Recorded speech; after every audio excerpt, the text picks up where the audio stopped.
Hey, this is Mark's Watch with your Georgetown wrap-up. Georgetown defeats UMBC 86-62. The Hoyas were led by Thomas Sorber's 23 points and 8 rebounds. Jaden Epps contributed 16 points, and this was sort of like the Albany game in a way where Georgetown was better in the second half than they were in the first half. They dropped behind by 6 points early on, and you kind of started to wonder, like, whoa, what's going on here?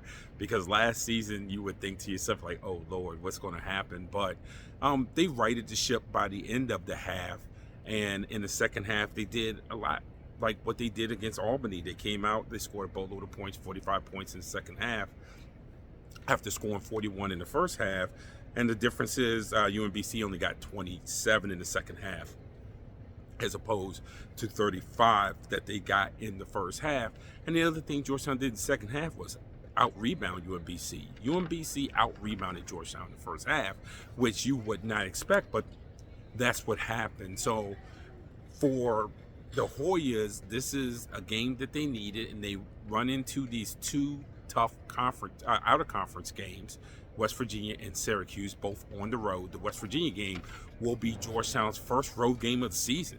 So you don't quite know what you have, and you're going to be tested. That is going to be an environment that is going to be on top of you. It is going to be loud, and those guys on Friday night are going to be ready for Georgetown to get there. But what you have to give Ed Cooley so much credit for is during this non-conference, you feel like not only has Georgetown gotten better, but the coaching staff has started to get a handle on what guys to put in where and with who. It's still a process, but it's come a long way. These last two games from Malik Mack, he doesn't seem like he's trying to hunt shots as much. He's getting them in the flow of the offense now, and obviously that means his shooting percentage has gone up. Today, PV didn't shoot the ball well. He's 3-for-11. But he still had 7 points, 5 assists, 4 steals, along with 5 rebounds. So even then, when you say, well, one of their top perimeter players is off, the team didn't suffer because he was off. And you can talk about the opponent all you want. For Georgetown, those are necessary steps. Now, before I get to that, and then defensively, Georgetown forced 21 turnovers. They threw the ball all over the place.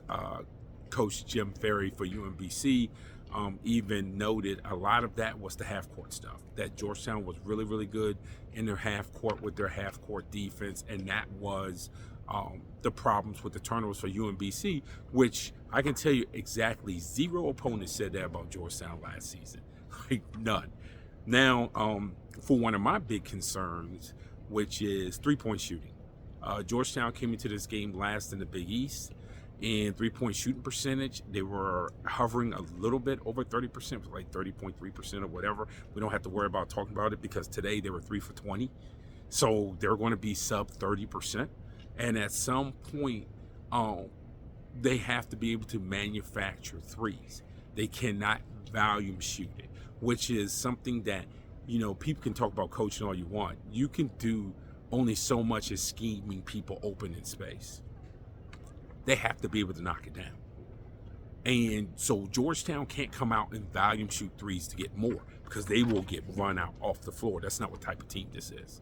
So it has to be some way of getting those guys in their spots and then those guys hitting it, because you really don't want Georgetown taking too many more than 22 threes out of the 68 shots. I mean, you really don't, because that's a recipe for disaster. So how is it to get Mac more in comfortable spots? How is it to get more of Epps maybe on ball reversals or wherever the case may be, where he feels more comfortable and not always in transition or always off of the bounce, which you do see quite a bit. How to get them going. And then you have players that you don't want to shoot it. I remember watching Burks work out through the summer and through the spring, and he would take threes in his workout and stuff like that. But in games like this, one, you need Burke down below the dashes, but two, I mean, you don't really want Burks taking 4 or 5 threes a game. You know, that's hustling backwards.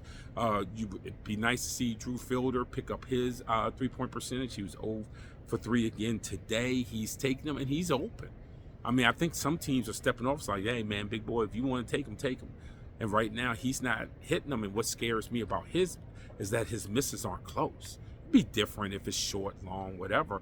I mean, his misses are left and right.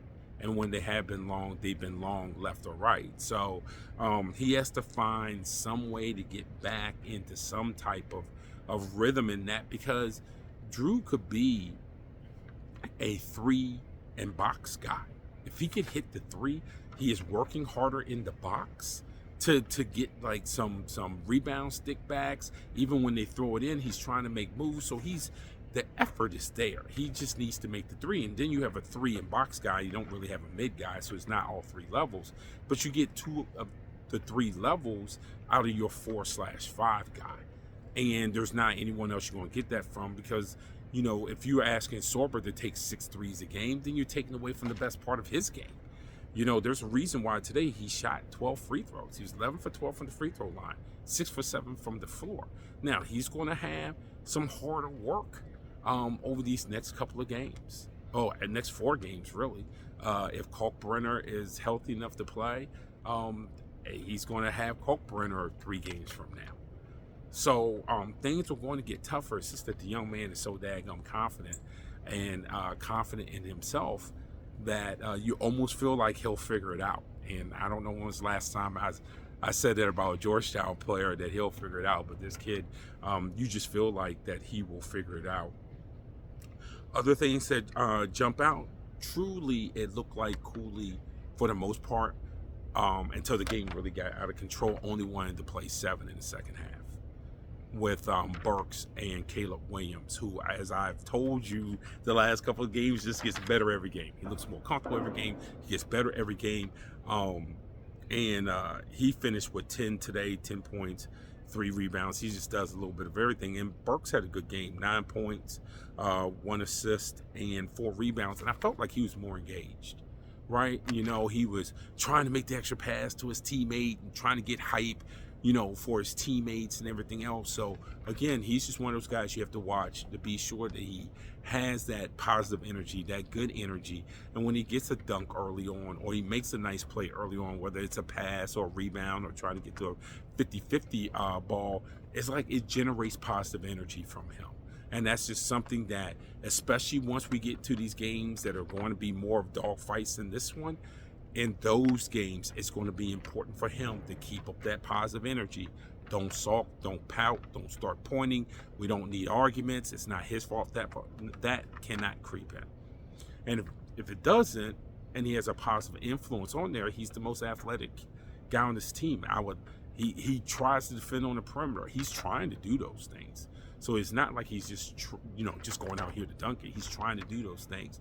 Next thing for him would be is, being able to affect shots at the rim when it calls for it. And if he can do that, he could be very, very useful to this team. So Georgetown, with another win, they will not hit the court again until Friday when they go to Morgantown to face West Virginia. This is Marcus Washington wrapping up from Cap 1. Once again, Georgetown 86, UMBC 62.